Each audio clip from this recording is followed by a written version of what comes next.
Okay, Joy. Joy, listen. Listen. You got a lot of I anger know I'm coming out getting, here. I know I'm getting angry, but it's like I hate this hatred towards anyone of a different Right, color, right. But race, you see, or okay, what sexuality. you're kind of okay. You're self-hating because you hate white people because they're so hateful. Yet you are being hateful and you're white. So you're actually feeding into the I know, stereotypes. but I'm hating all the people that hate, which I know it's a Hey, hold kind of on, like Joy. You got a an donut. You oxymoron. got a donut. Hey, you got $2 if you go to rehab. Huh? I got it. Donation. Do a dance, make a Make a little little. love, get down like you die. You hitting this damn wall. Do a little dance. When I hit this thing, it makes like so much. Jesus. Do a little dance, make a little love, get down like. Get down like. Could this be a more loud thing? Okay. Okay. Now all the person that donated $2 wants you to do is go to rehab. Is that cool? Good for you. Good for you. I hope I can inspire others to be sober because No, I'm no. not doing well. They paid $2 for you to go to rehab. Oh, nah, I ain't gonna rehab. Get out of here. I'm good. Oh, then that's a negative person. But thanks for the $2. Thumb up your ass. Um, but it's rehab doesn't help people. Rehab doesn't help people. Rehab just makes them sober for the time they're in rehab, and then they relapse. Because rehab doesn't fix the problem. Rehab just gives you a safe place to be sober, but you can't be sober in real life if you only experience a rehab. Because rehab is a different, like, you go to rehab. I've done alcohol therapy. I've done all that shit. Listen, you're great when you're going to AA and you're going to alcohol class and all this stuff because of course you're not gonna fuck up during that time. But put you in real life and you're not equipped for that. So rehab just doesn't equip you for real life. It puts you in a fake safe house scenario that doesn't equip you for real life. So you go, oh yeah, you're sober when you're in this safe place, but go into real life and you fuck up because it's not accurate of how life is. It's an inaccurate like reality. Like being in this place, you're like, oh, everyone's sober, and like, yeah, great, everyone can stay sober in rehab. You can't stay sober in rehab. I mean, I don't think you can drink, but I'm just like, of course, everyone can accomplish rehab, but what do you do after rehab? And it doesn't equip you for real life. It doesn't. It sets up a fake reality of like, yes, in this safe environment, I can stay sober. But show me real life, can I stay sober? So like rehab, it honestly isn't helpful. Because unless rehab was like in your own like life, like if rehab was like the inpatient rehab makes no sense because that's not your life. Yeah, if you're in a hospital, I think you can stay sober. But put you with your friends, put you with real life, can you stay sober then? So it's an inaccurate like reality. So it doesn't make sense. It literally is equipping someone to not be able to be in their real life. It's saying like, can you stay sober if we put you in a hospital? Well, yes. But can you stay sober the day you get out of the hospital? That's the question. So take your rehab and your Dr. Phil's. Dr. Phil's wife is bulimic and he doesn't even see it as he talks about eating disorders.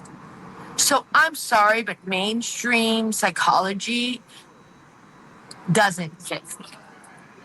Dr. Phil telling me how to be sober while his wife is a bulimic and he literally judges women with eating disorders while he doesn't face the reality of his real life.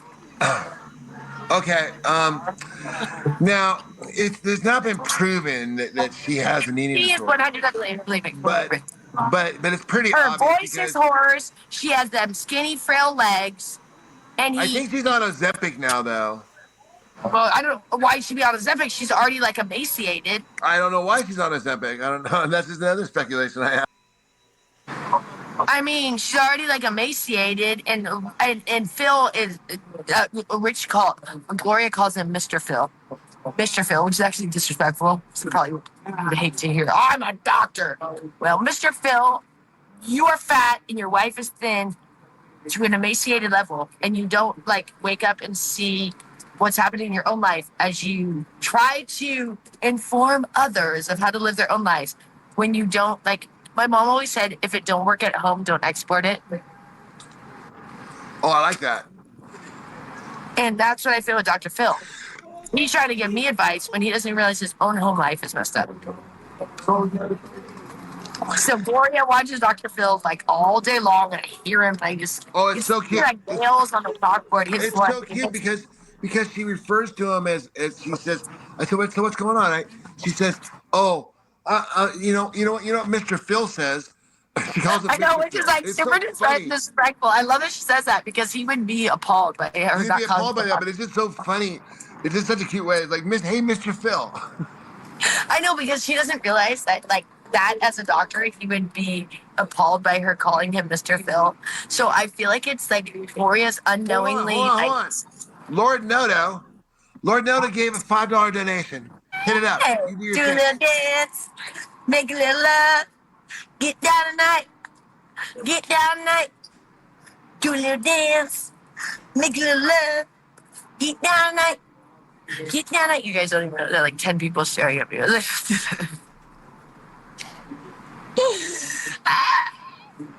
You guys don't realize how much a fool I make of myself in New York City. Like, you think it's New York, and you think hold on. like, Hold on. like everyone's doing crazy things. Like, people look at you like they're fucking wacko. What is the opinion of the opioid shots people take to not feel the needs to find those drugs? I think they're asking, what's your opinion on methadone? I really don't want to go here because it's kind of like I will, but I don't like going there because it's. That's all we have to do. You don't have to answer. No, I know I'm gonna go there, but the reason why I don't go there is because of the person that gets pissed off at me that I called her out earlier. But you're not supposed to be on methadone for life. Methadone is supposed to be a means to the end of heroin. Like I went to rehab when I was 22 for alcohol, and a lot of people were there for heroin. And I got really close to a lot of people that were heroin addicts. But methadone is wait. Correction. It's actually a current news topic right now, Joy. Say what? Because in New York City and other places, they sell something called kratom, which I don't even know what that is. I know, but apparently in small doses, it kind of like relieves people's effects, but in very high doses, you can OD from it, just like from heroin. Well, here's the thing. I don't know if you guys know that. Methadone is a synthetic heroin. So you're not actually even off heroin, Ruby Spacek, when you're on methadone. You're just on a synthetic heroin. And most people that get on that synthetic heroin prefer it over heroin, is what I've heard. Like when I was in rehab, I had friends in rehab that were more addicted to methadone than heroin. Like it becomes like their new addiction and they prefer it because it's different. I don't know. I can't speak on that because I've never done heroin or methadone. But I had a boyfriend that one time tried methadone. He was whacked out of his effing mind. He said he couldn't even pee. He said like it was the weirdest thing. Like he couldn't even pee. Like it was like he felt like he couldn't even feel like his own member kind of thing. And he was like, it was the weirdest experience. Like he said, it was the most whacked out experience of his life. And that's what Ruby is on every day. And it's like the fact that she thinks that's okay. I'm like, girl, you have to that's a means to the end of heroin. You're not supposed to stay on that for life. I can't even believe her doctor's still prescribing it. Her doctor is whacked out because it's supposed to be like a couple month thing, not years on it. Because you're on heroin, Ruby. Just go fucking shoot up rather than fucking waste your time with the synthetic thing. You're not any way different. You're not in any way more sober. Joy, listen. It's not, we talked about this. You don't really, do you really want to be, you don't want to be a judgy person. I don't want to be judgy, but the fact that someone like her hates on me because of Ava, like I liked Ruby. I would defend Ruby. I think she's a beautiful soul and being, but she hates on me because of Ava. I think it's chill now. I think just put it to rest now. Just no need to feed it. Right? But I'm just like, and she's looking great, good for her. But it's like, girl, she's doing great. You're looking great because you're whacked out on methadone. You're on heroin. No one eats on heroin. No one eats on heroin, Ruby. I get that why you're losing weight because you're on heroin. Joy, okay, just Have you ever seen a fat heroin addict? Joy. Jeez, we just talked about you not getting angry, and here you are I angry know, again. but I'm just tired of like No, but her listen, and but you got to be able to Ava answer questions without getting judging angry. me. Judging me. The Okay, but heroin fine, addicts judging me. but that's no reason for you to get angry. Just respond. I know, but it's just this holier than thou bullshit. I'm just like, I'm tired of like, cause Ruby is a sex worker and I want us to be friends. And She's not a instead, sex worker. She just used to be one or something. she's an ex-sex worker who's hating on a sex worker. Doesn't That matter. Let's irritates not talk. me. Let's change the subject. Let's not talk about Ruby. Next subject. That irritates me. That irritates me. Why can't we be friends? Because you should get me. Because she's friends Ava, with Ava, I get. and Ava doesn't like you. Ava, we have nothing in common. But Ruby, Well, we she's do. friends with Ava. I know, but why defend the girl that hates on sex workers Whatever. when you're an ex-sex worker? Well, it's not like you guys were in a union together. But it's like, I don't even understand that. I don't know how you would hate on someone that did something you did. And then act like because you're holier than thou while you're a heroin addict and judging me. Hold on, I mean, it's listen, boggled. Joy, listen. It's You're on 3. I boggled told you my need to go mind. get yourself a I joint. know. You're on 3 days without weed. It's not 3 good. days without weed and 3 days without food. You need to And get yourself some barely food speech. and some weed. Oh, I made my. It's like all this No, you don't food. hang on. What's that? All this food in my microwave, and when I drink alcohol, my stomach hurts so much that I can't eat food. And it's not like I'm losing weight because alcohol makes me gain weight. So don't think that I'm malnourished in the sense of nutrition, but not malnourished due to calories. Okay, well, listen. We gotta get you to. Is there any of those 24-hour smoke shops that would sell you a joint? I don't even know. Do they exist? You're outside. It could be a great time to do one, and then I think we'd see a different attitude from you.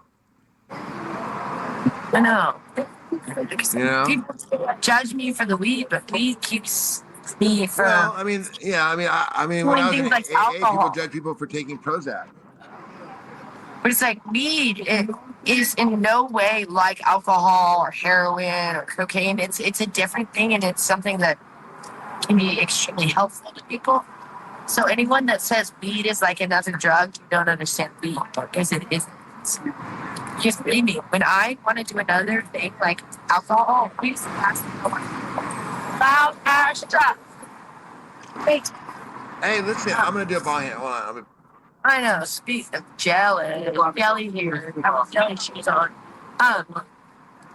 If you want to, hi. Sure, come say hi. What's going on? Come here, come say hi, everybody. What's up? We got the beer. What's that, Instagram? It's YouTube. YouTube. What's up, YouTube? What you doing? What kind of channel you got? So What are you talking about? anything and everything. Anything. We're talking about people judging others for me and you and the alcohol. You got like the alcohol. Yep. I got tequila. Yep. And other people who are drugs judging us, kind of thing. Oh yeah, weed too. Is that weed? Cigar. Sorry, no weed. Nah. But you know, like Devious, no weed. I have, yeah. Weed is nothing like another drug. Like, Yeah, I've done weed, but I've never done any other drug. you never done that drug. It's nothing like alcohol, though, either, right? It's like it's a different cherry. It's different. It's completely different. Because when I'm sober, I do weed. People don't consider that sobriety, but Yeah, weed for me makes me not control myself. Oh really? But alcohol, even that doesn't matter how drunk I am, I'm always in control. But weed, I'm not in control. Really? That's how I am. Oh well, he's different than me, so there you go. Alcohol. Yeah, we all different. Yeah. There's nothing wrong with that. Are you visiting or you live here? I live here. Oh, cool. How long you been in Manhattan? My whole life. I'm 49. I'm 40. You have lived in the city your whole life. Here we go. We got a New Yorker by nature here, but no New York accent. I try not to. Reason why? I travel a lot. So I try not to sound like a New Yorker. New York. Yeah, I got my New York guy. Yeah, there you go. I got my New York guy. A big Yankee fan. But yeah, I know. Oh, I'm Mets. Oh, yeah, shit. Cancel. Oh, we're no longer friends. But yeah, no. It's all about, for me, my kids are the most important thing. But at the end of the day, when I travel, because I travel a lot for work, I don't try to sound like a New Yorker. Not for any specific Well, you reason. don't have one at But all. I just try to have like a neutral accent. But people always know I'm from New York. When you leave New York, you always sound like you're from New York. Yeah. My When mom you're in was New York, you may be able to kind of fake it a little bit, but not that I try. I just try to be more neutral. Yeah, well, Because it's weird because I felt my mom was from Long Island, and I felt like the accent used to be stronger than it's now. Like I don't hear that New York accent that often. But you also live here.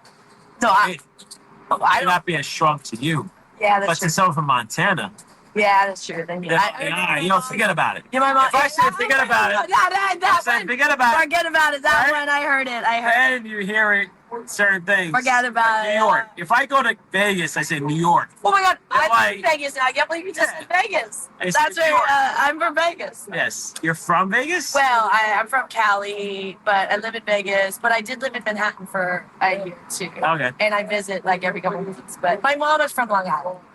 Okay. So let me ask you a question. You're sitting on the street in Manhattan doing this. Where you live right now? Vegas. You live in why are you here? For work. Yeah. So Don't ask me my line of work. It's a weird one. I used to produce porn, so I can't be Oh my God. can't be any worse than that, can it? That this is the right guy to talk to. It's very sexy. So what's similar? I want to know what's similar to porn. What's similar? What's similar? All my friends love me, so I'm here with you. Escorting. Oh, you like prostitution? I mean, I don't have any experience in that. It's close to porn. It's close. I can't believe you said that. Like I'm like of all people to stop Yes, by. exactly. I my first porn site was called Priests and Prostitutes in 2004. It's a true story. This is not made up. I mean, I just walking by my friend. Well, enjoy No, they yourself. don't fucking love me. You better go back. Hey, they love me. I got my Enjoy your tequila. Cheers, matey, and have a good Cheers. time. All right. pounds. All right, pal. Enjoy. All right. It's been fun. New York City. You never know. It's been real. It's been fun. It's been Never real know. fun. Yep. Never know. There you go, you guys. There you go. Everyone's nice in New York. See, people just come and talk to you. That was pretty bold that they threw that out to him like that. Well, it's just weird that he said porn, and I normally don't for all you now y'all heard, but it was like, what are the chances that he Yeah. said porn? I was like, because I was like not gonna go there until he said porn. And I was like, well, now I almost feel like I need to because You know, he said that's porn. pretty funny shit, man. That was funny, right? Like I didn't Well, it expect was that. pretty funny. It was pretty funny. That he But said New York porn City of all is things. it's just different. I mean, the same thing when it happened when I came to Vegas. Like I'm like at these parties. Yeah, it just. And then he said Vegas too. It's like, what are the chances? Like he I said know. something. What are the chances? I know. That was I know. weird. Like of all places, he said something like Vegas, not knowing I was live in Vegas, and then he said, well, it can't be as bad as porn. I was like, oh, jeez. It was just funny Yeah, that yeah. he said those things. He's a Yankee fan. I know. It's just funny. New York, that's how New York is. And and I never take it in like a weird way. Like people are just friendly, you know, we're like in Vegas, I almost feel like someone like that would have gone further where he'd be like, whoa, where are you staying? You know, like in New York, it's just how it is. People just interact and you move about your way because you have other things going on. Like you stop by, see a girl blogging, you say hi, and you move about. In Vegas, I probably literally couldn't have got that guy to leave. I'd have to be like, okay, I'm good, you can go, you know. But he moved him on, like just in a natural sense because his friends were waiting for him. You know what I mean? Because New York, like people have things going on, like, and it's just, and that's what I like about New York is that people. I don't know, like everyone that is here has a life. Does that make sense? Because you have to here, like in a way. You can't be a loser living in Manhattan. Like you are successful at some level to even survive here. So like a girl sitting here is not gonna like end your adventure. You know what I'm saying? Where like in other cities, oh my God, a girl, oh, you know what I mean? It's just like, so that's what I like about New York is I never get weird vibes from people. And like I talk to people and I don't worry that it's gonna go anywhere weird. You know what I mean? Because it's just like it is what it is here. And we're like in Vegas, I'd probably be less likely to talk to a stranger because I would fear they were gonna not leave me alone.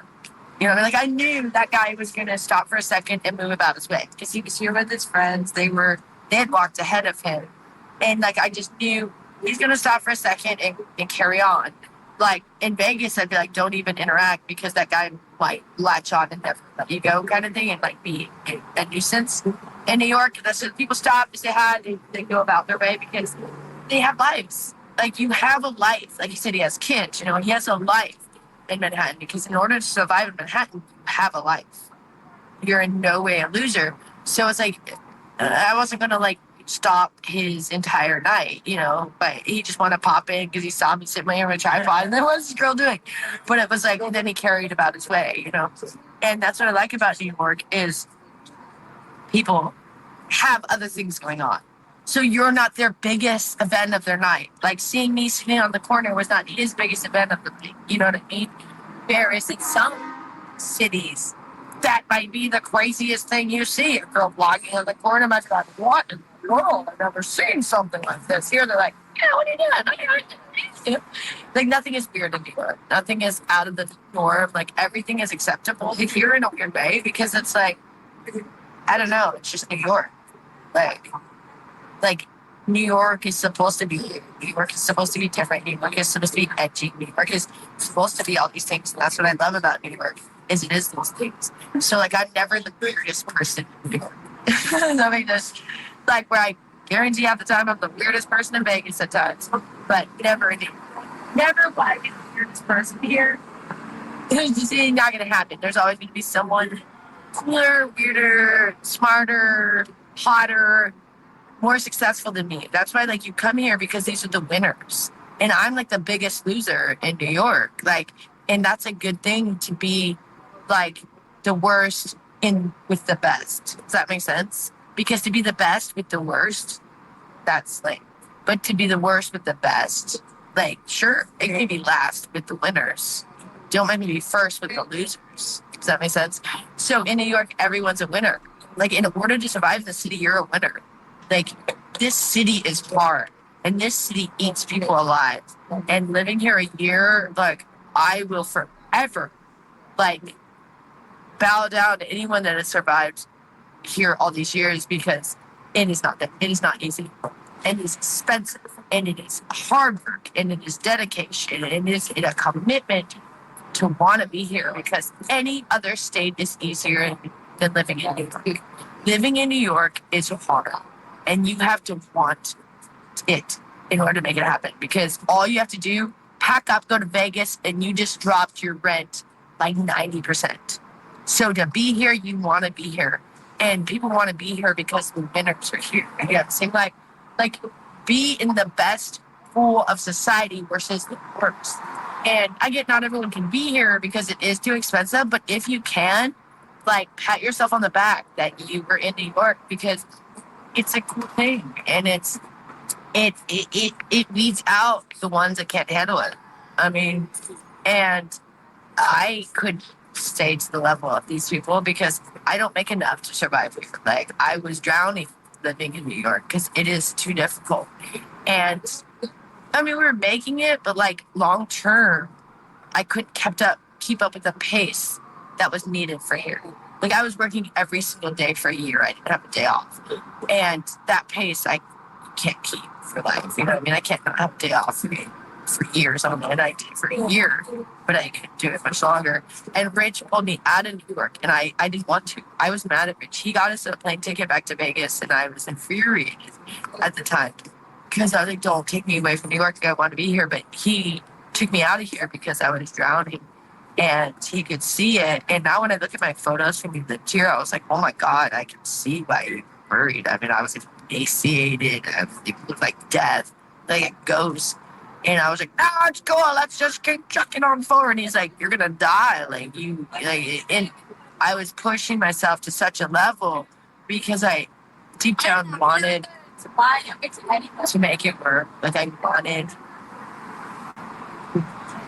to be successful in New York, but in my line of work, like you can only do it in short. It's like coming for 2 weeks. I'm pretty exhausted by 2 weeks. Living here is just too much. But it's hard for me because my soul feels alive in New York, but I also die with the pressure and the expectations, the money demands of New York. Does that make sense? Like, as much as I want to be in New York, I wouldn't be happy in New York. But I love visiting because I just love New York. Does that make sense? Like when I'm here, I never knew how much New York was gonna feel at home to me until I arrived. Like I remember when I arrived, I felt like I was like a fish out of water all these years. Like that, like I was supposed to be here because that's all. Like my family always talks about New York. So coming here felt like the most homey thing that I've ever experienced. Because I have no home. I don't have a home. Like in the sense of from childhood, there's no home for me. Like all of it never really was. Like the home that I knew doesn't exist. I mean, my mom moved when I was in the Air Force to my dad, and then she died. And my dad's home is never my home. So there's no home for me to go to. Like I have no home. It's like I'm like my own family. There's no like where I could go and be like, oh, this feels like home. So coming to New York felt the most at home. Besides now I have a home. But I'm saying like I now have a home with Rich and Gloria and Annette. And that is amazing to me because I never had that. Like, my mom was poor and we moved a lot, like all the time. My mom used to say like she had me like 30 times before I was like out of the house. And it's a lot of child. And often they moved when I was gone. So I would visit my dad and they would move. And why is every loud ass truck passing me right now? Middle of night, every loud ass truck has to come by. But anyways, they would move when I would be at my dad's, and I would come home to a new place. So it was weird, and they would forget my stuff. Like every time we moved, they lost like so much of my stuff. And as a child, it was always discomforting to come home to a new place where they had left everything. Like they left like my baby dolls when I was a kid, my Barbies. And I remember this one place, they put me in the dining room. So I never had rooms because my parents were poor and they couldn't afford. So like living in a 2-bedroom with 4 people is like so common to me. We actually only had 1 bathroom my entire life. So I have 2 bathrooms. Like, wow. Wait, you don't have to like hold your shit while someone else's shit. I mean, like literally, shit your pants as a child waiting for someone to get out of the bathroom. I used to fuck with my stepdad too because I hated him. Maybe I banged on the. He was like the worst of like you were in the bathroom. If he had to go, like it was like get out of there no matter if you're like in the shower. So I would intentionally take a walk. He'd be like pounding like Joy, time to get out of the shower, and I'd be like, oh, in a minute. And I would like just literally take as long as I could, and so he would go like poop in the yard sometimes to take it. So I'd be like text I'd be like, oh, in a minute, Brad, I'm almost done. That would just like take forever, for stuff. But anyways, we only ever had one bathroom. I've never had 2 bathrooms until I met Richard. Like I grew up with only 1 bathroom always, and we didn't have like everything occurred in the bathroom. Like you got ready in the bathroom and all that stuff. So it was like this weird. Oh, that is cute. Oh my god, so that's cute. We have the bathrooms, and half of them wear like these like these shoes on their dogs. But I guess people are like obsessed with dogs. That like, everyone has dogs, but the cutest dogs because they're like expensive dogs, So you're like, that is a cute dog, but I guarantee he's not cheap. Like the best of the best dog, just cute little thing. I like, oh, that is a cutie. Oh, they went the other way with that dog. It's adorable. I love pets. I love animals. But anyways, so coming to New York in 2021 was the weirdly most homey thing I've ever experienced. Like it was like I feel at home here, and I've never felt at home anywhere. And now I felt home at Gloria's, but this was pre-Gloria's. And as much as Gloria's place is dirty and it's a home. to me. But I haven't experienced that much because, like I said, we moved a lot and we were in bad situations. I mean, I don't know if I told you guys, it's like we were in bad situations. Like we went into a safe house because there was a person that was murdered. Like upstairs, my mom was at work and we lived in the basement. We rented from these people and right, someone got stabbed upstairs and like me and my sister were downstairs and like we ended up having to move to a safe house and stuff. Like so my mom was like in these bad situations because she couldn't afford to get us in these bad situations and I think it was crazy. I heard that.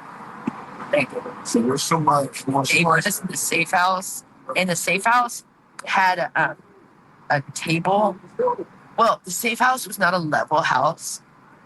That safe house was like obviously built on the incline. So our table, when you would put a cup, it would slide down. Like the table was not level because the whole house was not level. It was the weirdest thing. So you'd be like eating your food and be like sliding up the table because it was not a level. Like the whatever they built the house on was not level or something. It's a crappy place. But I remember us being so happy just to be there because of what had happened. But like and my mom was often having us move in with people like from the church and stuff. She always went bad. And I remember this one lady, Sharon, which who's not my stepmom. My stepmom's name is Sharon, but she legally changed her name to Cher. Sher, Cher, not Cher. But she legally changed her name. Her original name from birth was Sharon, but now her legal name is Cher. But the other Sharon I knew was just as big an asshole as her. Her name was Sharon Emmerich. And this is before the murder house. So we went from Sharon's house to the murder house. But Sharon, my mom, we didn't pay rent. It was a lady from the church, and she had a son named Vinny, and she had a husband named Gino, who I think is a big deal. I think he later they went to prison for like abusing women kind of thing. Like these are not good situations. But Sharon would not let me and my sister eat. Like we were not allowed to eat. But her son was this little fat kid that ate incessantly, but we would come home from school and she would not let us eat. And it was really weird because my mom was paying for the food and she would not let us have food. Like she would not let us have food. I don't understand what her trip was, but we were never allowed to have food until my mom got home. And then we'd all have like dinner together. But like I remember if Sharon wasn't home, me and my sister would like go steal potato chips like from like the kitchen and like hide them in our room. Like I remember because Sharon would never let us eat food. And her son would be like eating all his food in front of us. And I don't know what her chip was. She was like, you guys can't have food. It was so weird. And me and my sister were like skinny little girls because like I grew up as a skinny little girl because I was poor. So I've always been thin except for that right before the Air Force. It's the only time I was ever heavy. But I've always been like the skinny girl.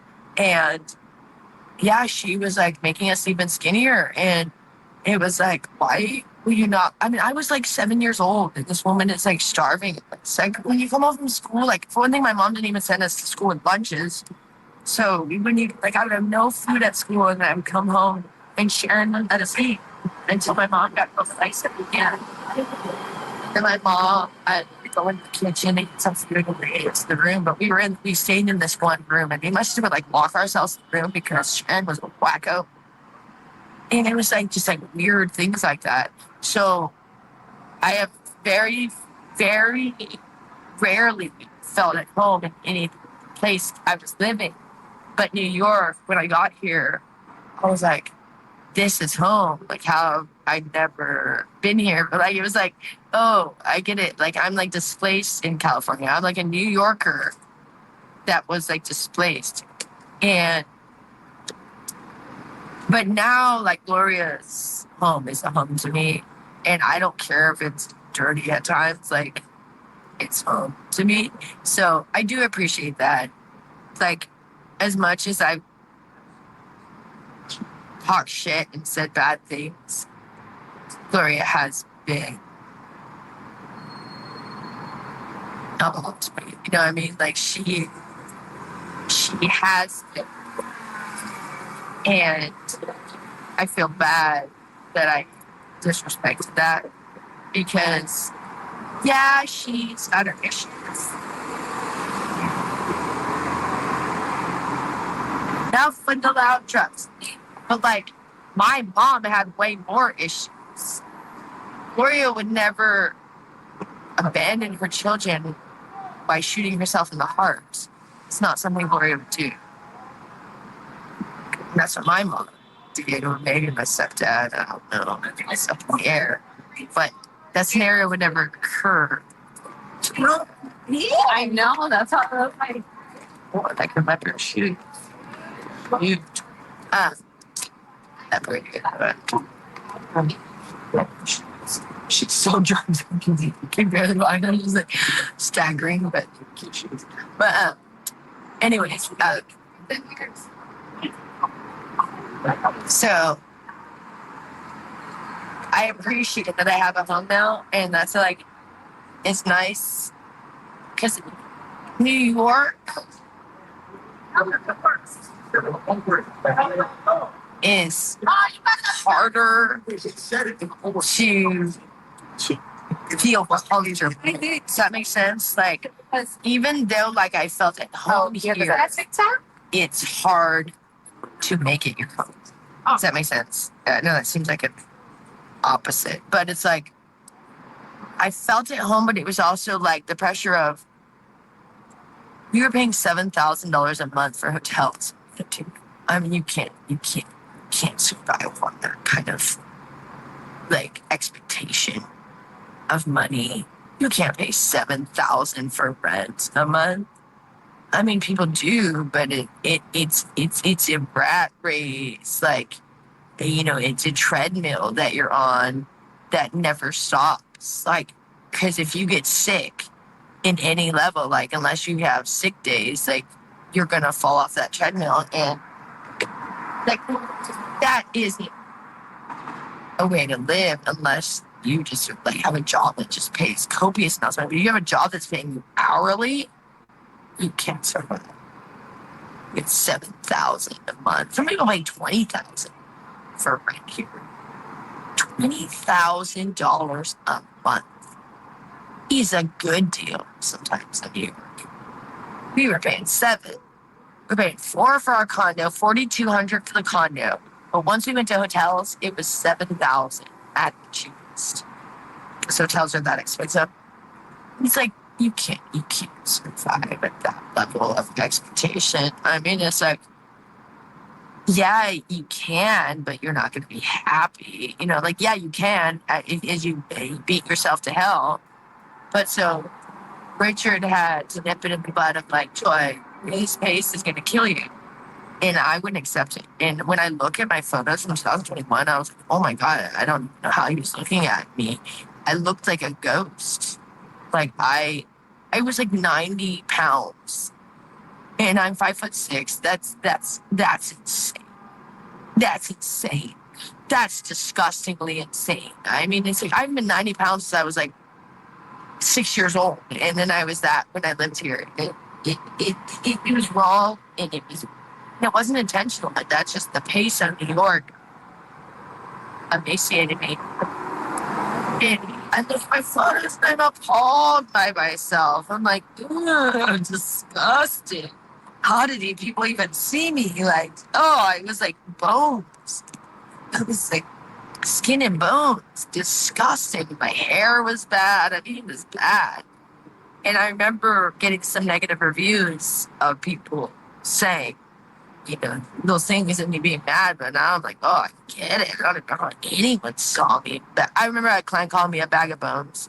The client called me a bag of bones, and I was like offended, but I literally was a bag of bones. And people think because my eating disorder that I wanted to be that way. No. Eating disorders get out of hand, and you end up that way. Unless you're Eugenia Cooney, which, yeah, I don't know why you want to look like a piece of paper, you know, as thin as a staple. Like I don't understand that. But eating disorders for me just got out of hand where I couldn't stop the path I was on.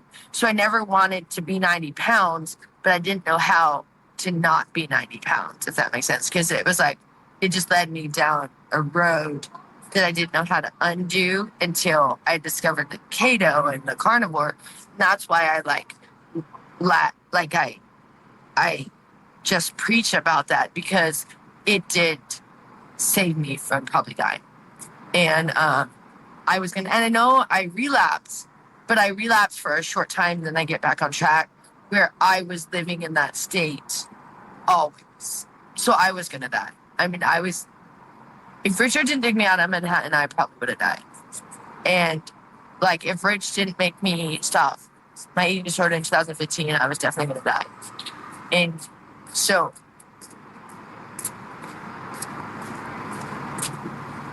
he saved my life over and over and over. And also, before getting with Rich, I kept wanting to die. Like, I tried 3 times and it didn't work. But I've never, ever wanted that since I've been with him. And because I want to live. And so he loves me enough where people think like, since he let me get that fit, it's not love. But you don't understand. I wasn't going to let anyone tell me I couldn't do what I wanted to do. So he had to take it and worry about me and be worried sick about me and watch me almost kill myself. And then finally he said no more. And that was a big thing, because basically when we got together, I was like, don't tell me to stop my addictions. I was like, the Nicolas Cage in Las Vegas, like, don't tell me to stop drinking. Don't tell me to stop my eating disorder. If you are going to be with me, you're going to have to accept those things. And so he had to, for many years, like, watch me almost try to kill myself, with my addictions. And finally, he said, I just can't take it anymore. Like, I can't watch you destroy yourself. And it made me mad, because I was just like, this is what you signed up for. But it was also like, thank you. Thank you for allowing me to have the time to get over it. So you know what I'm saying? Like, if you send me right into rehab when I met Rich, that would have never fixed me. And I'm not saying I'm fixed. Obviously, I drink alcohol, this shit. But I'm saying the amount I drink alcohol and the amount I do an eating disorder is nothing compared to what it used to be. So even if I relapse for a week or two, it's not my whole life. Whereas if you do these things your whole life, you're probably going to die. Hey, how you feeling? Good. Did you hear what I was saying, Rick? Yeah. You said, you know what you remind me of? It's like when I'm working late night at the bar and I got the last person in there and I'm cleaning and they just kind of like go and they just start drifting, and the longer they talk, the more sadder they get, the sadder and sadder they get. And it's like, and they're like, bro, can you pour me another drink? I'm like, no problem, man. It's like, are you sure you want, just let it out, man. Just let it out. I'm like, it's kind of like listening to late night talk radio. It was nice, but this is good. I get it. Hey, listen, you got a $2 donation. I'll tell you what it says. All right, go ahead. You got it. Do the dance. Make it love. Get down. Yeah, I love the way Nat does it. Nat goes that. She goes like, oh yeah. No, she does this and she goes. Yeah. Nat is like the most genuine, wonderful, sweet. Oh, wait. Okay. Anyways, it was a super chat. I have to read it. They love your lips. My lips. I don't even have lips. I think my lips are non-existent. I have like a small. Oh, there's a cockroach. Come over here, but cockroach. Big ass. I thought you said there's a copyright. I said copyright. Where? Big ass cockroach.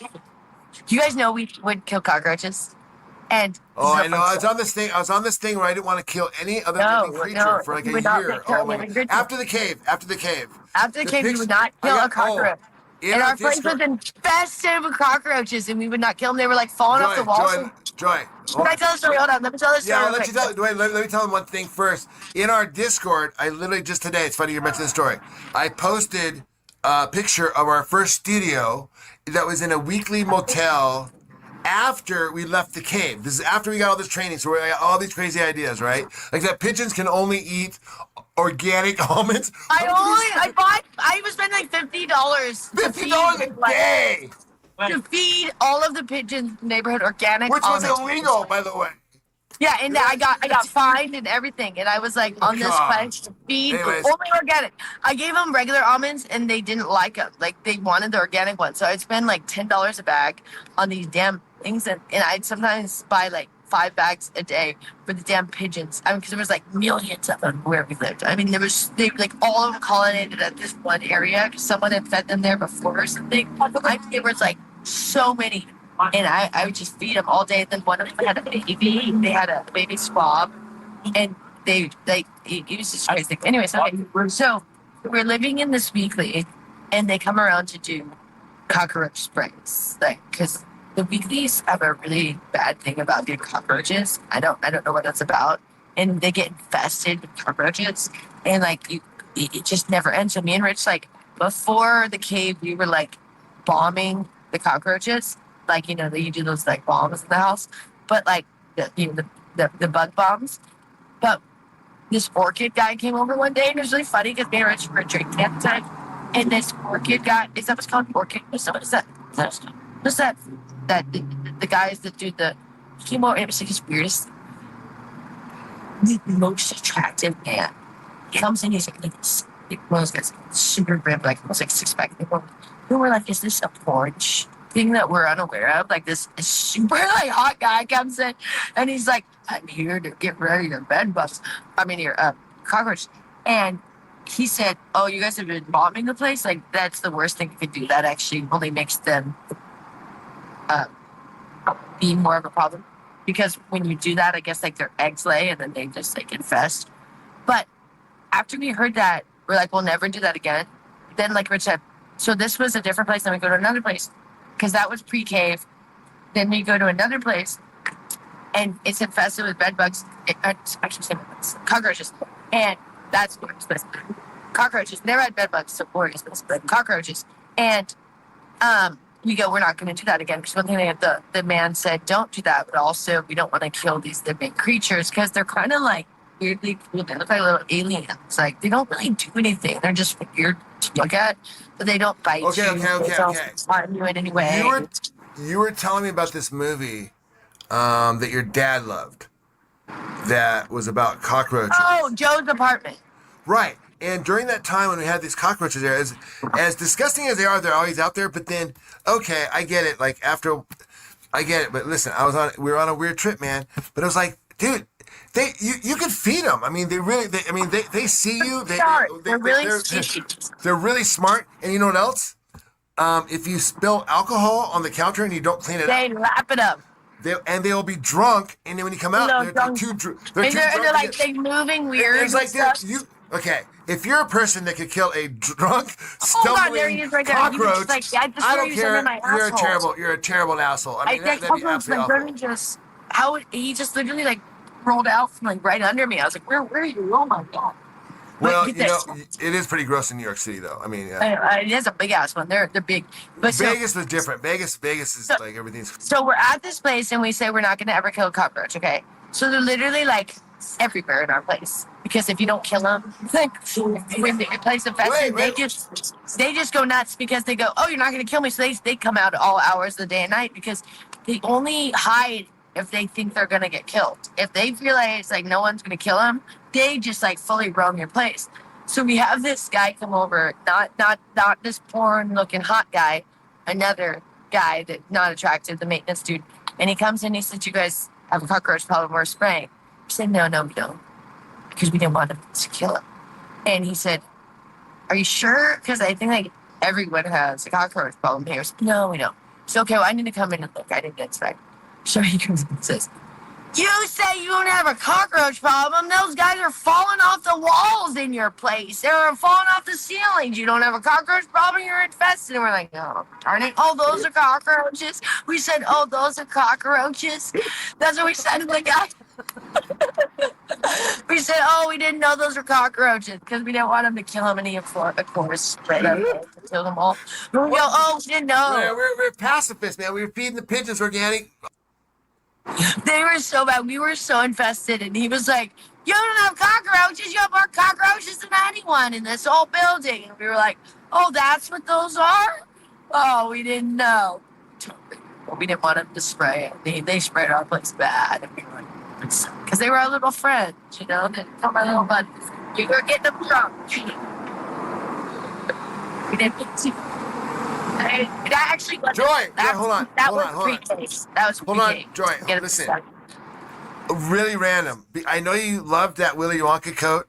Everyone misses it. We'll auction it off after you're dead. But No, listen, I'm bringing that one back. I look at my Really? photos and go, I like that one. Okay, all right. But check it out. Someone just came in, and I'll tell you who it is. They said, I like your Willy Wonka style hat. Willy Wonka jacket and hat. Thank you. I got this. What trip was that? Was that November? They're all getting blurred. One of my trips, I got this for $5.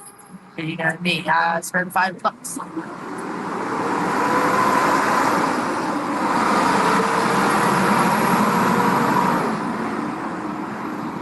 Every truck wants to drive by me today in the loudest way.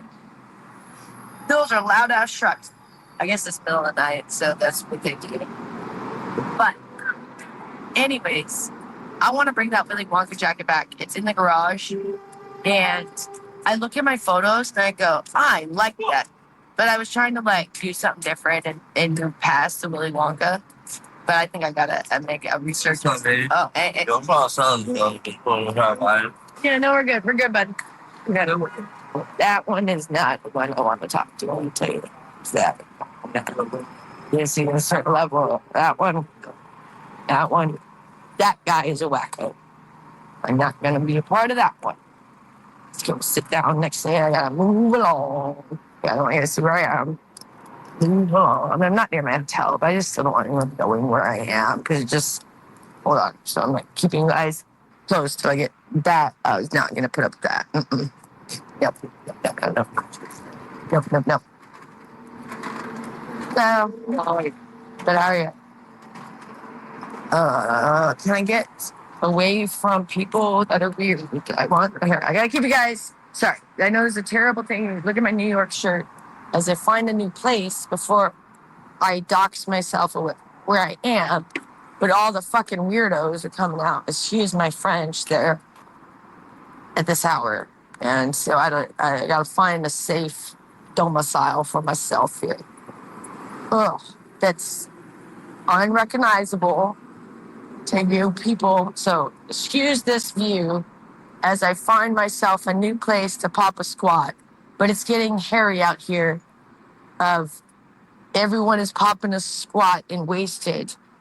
You know, you got all these homeless, wasted people. Okay, sorry. That's, I don't know. What is this? What is this? You can't, that says a name. God damn. GD, excuse me. It said something. That I was not. No, I wasn't going to be part of that. I was not going to be part of that harassment. It was this wasted, homeless weirdo that was like, no. That one guy was cool. I could tell he was all right. Is there something you can? Is this like what is? Okay, that's nothing. I don't know what's behind him. Like, I don't want anything. I'm not near my hotel, but it's more like I don't really want people to even know where I am.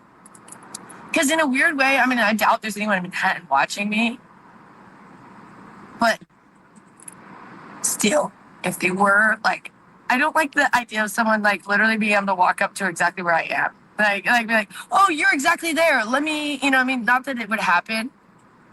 But ever since everything, I mean, back in the day, I wouldn't have even ever worried about that. But after what happened on what trip was that? Was that November or March when I got doxxed? Now I'm just like, no. I don't want anything like that to ever happen. I don't want anyone to know where I am on any level when I'm live. If it's a video that I'm posting, you know, afterwards, like a short, sure, I'll show you, you know, but with a live, it's like, because I'm currently here. Does that make sense? So it's like, I don't want it to be where like, someone can be like, hey, I saw you on your live and I walked to where you are. You know, not that someone would, but just the fact that they could, it makes me uncomfortable. Like, because I am in in a crazy city by myself. And so like I have to like protect myself in a way, you know what I mean? And especially like, but most of the people in New York are probably not the issue. So really like someone coming up in person is probably not as big of a concern. It's just this weird thing of like, just, it feels like a little bit of like an invasion of privacy if like you feel that someone could come to exactly where you are, like just from online. Like they go, I know exactly where you are. I'm going to come sit down next to you. I mean, it's not going to happen from someone online. It's just like a transient walker, but still, like if someone could, that makes me uncomfortable. Does that make sense? So, anyways, that's neither here nor there. But let me see. I'll probably head back to my hotel soon because it's getting a little bit more hairy out here in the sense of like more wasted people, more homeless people, more just not the people we want to interact the later it gets.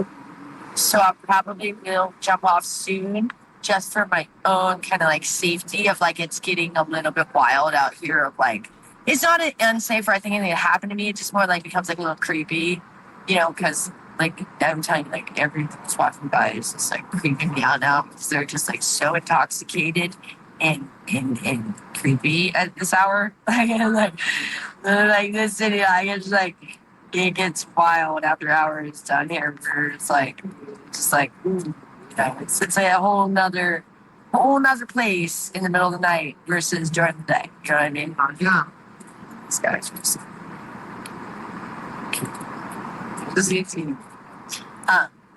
but anyways, but I've had a great time and I'm sorry for earlier. I know I said I was calling him fat and ugly. It's like, I was only saying that sexuality will make you more attractive. I wasn't saying you are fat and ugly. I was saying if you don't embrace your sexuality, you will become less attractive. Okay. And sexuality keeps you young and vibrant and gorgeous.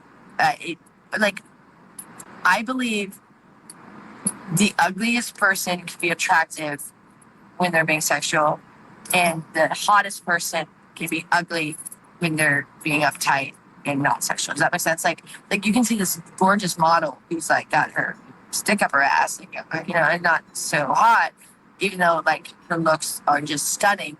Whereas you can see someone maybe not as attractive, but you're like, wow, like I'll see someone maybe not with the best body, but just like embracing it, or something super hot, and you go, good for you. Like you're doing good. Like, and even though you're not perfect, like you're good job. Like you are really working with your right assets. Whereas you see like this girl who's like just stunningly gorgeous, and you're like, something about you is just not vibing with a turn on, even though I should think you're just the hottest thing ever. So it's like, so I say it's not necessarily like literally how you look. It's the vibe you're giving off.